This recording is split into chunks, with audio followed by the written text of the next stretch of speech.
pe tel turte boy uglian thaltang biak fela thingka f la zum lian euc boy le sang halkha excellent ve bui twang do thakha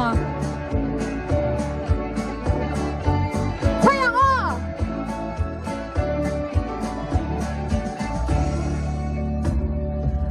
the phai zo ba alena alena alena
Berfate mahyan adonile adonile adonile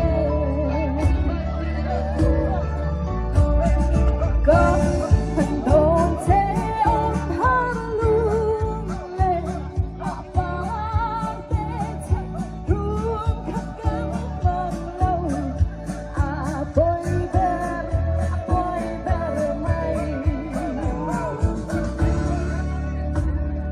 ôi bermay mo ikangai em che mình ai về là riêng về la mong cả hành đồn sẽ lung lệ aparte run kakang mong lâu apoy be